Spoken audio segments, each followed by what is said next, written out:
एक दफा का जिक्र है, एक जंगल में टीना चिड़िया रहा करती थी। उसका अपना ही बाग था, वो भी आंबों का बाग था। वो अपने आंबों की बहुत हिफाजत करती थी। देखो तो सही टीना चिड़िया, आम तो तुम्हारे खराब हो जाएंगे। तुम ऐसा क्यों नहीं करती कि अपने आम उतार कर इन्हें बेचना शुरू कर दो। नहीं नहीं, मैंने कालू भैया बहुत ज्यादा इस वक्त का इंतजार किया था। मैं अपने आम इतने सस्ते दामों पर नहीं बेच सकती। मैंने तो बहुत मेहनत की है इन आंबों के लिए। फिर मैं इन्हीं सस्ते आंबों में कैसे बेच दूं। लेकिन बेचने तो हैं, अब तुम्हारी मर्जी है। बेचने हैं तो बेचो, नहीं तो खराब करने हैं तो खराब करो। वैसे कालू भैया ठीक तो कह रहे हो, लेकिन मैंने बहुत मेहनत की है इस दिन के लिए। इतने ज्यादा मैंने जतन वतन किए हैं, तब जाकर ये सब कुछ हुआ है। तो मैं ये सब कुछ नहीं कर सकते। देखो कबूतर दोस्त, मैंने अपने मेहनत की है, बहुत मेहनत की है। अब मैं अपने जो है खेत को ऐसा नहीं करना चाहती। मैं अपने आंबों को इतने सस्ते दामों पर नहीं बेचना चाहती। आप मुझे कोई हल बताएं कि मैं क्या करूं, कैसे अपने आंबों को अच्छे अच्छे दामों पर बेचूं। क्योंकि मेरे आम तो बहुत सस्ते दामों पर बिक रहे हैं, और मैं बिल्कुल भी नहीं चाहती कि मेरे आम जो है इतने सस्ते दामों पर बिके। लेकिन अब मैं क्या कर सकता हूँ। मैं तुम्हें एक ऐसा केमिकल देता हूँ जिससे 4 महीने के लिए तुम्हारे आम बिल्कुल ठीक रहेंगे।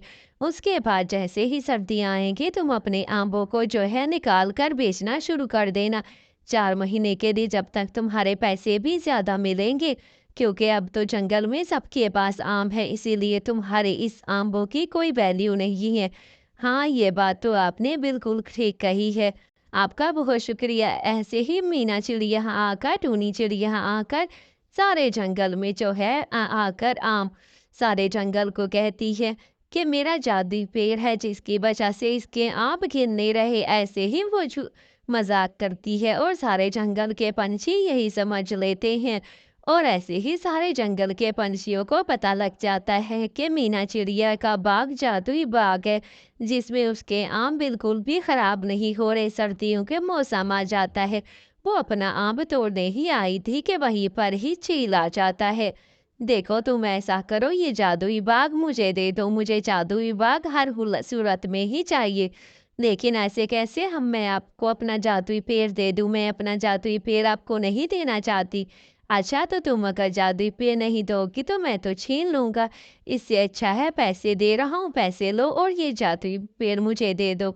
नहीं, ऐसा कैसे हो सकता है। अगर मैंने आज तो इसे तोड़ना था, अगर इसे नहीं दिया तो ये तो वैसे ही मुझसे छीन लेगा। तो ऐसा करती हूँ, इसे दे देती हूँ, ऐसे ही अच्छा रहेगा।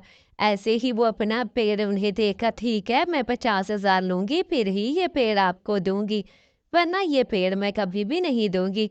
अच्छा ठीक है, तुम ऐसा करो, यही पेड़ मुझे दे दो। 50,000 मैं तुम्हें देता हूँ। ऐसे ही वो 50,000 लेती है और पेड़ जो है दे देती है। अच्छा ठीक है, जो है पेड़ जो है मैं तुम्हें दे देती हूँ। ऐसे ही, ये क्या किया है तुमने, ये पेड़ के तो सारे आम नीचे गिर रहे हैं और सारे के सारे खराब आम हैं। तुमने तो धोखा दिया है, और इतने सारे आम। तो ये सब कुछ क्या हो गया है, मुझे तो बिल्कुल भी समझ नहीं आ रही कि आखिरकार ऐसा कैसे हो सकता है। हाँ, ये सब कुछ मेरी लालच की वजह से हुआ है। अगर मैं लालच ना करता तो ये सब कुछ ना होता। ये सब कुछ मेरे लालच की वजह से हुआ है, जो ये सब कुछ हो रहा है।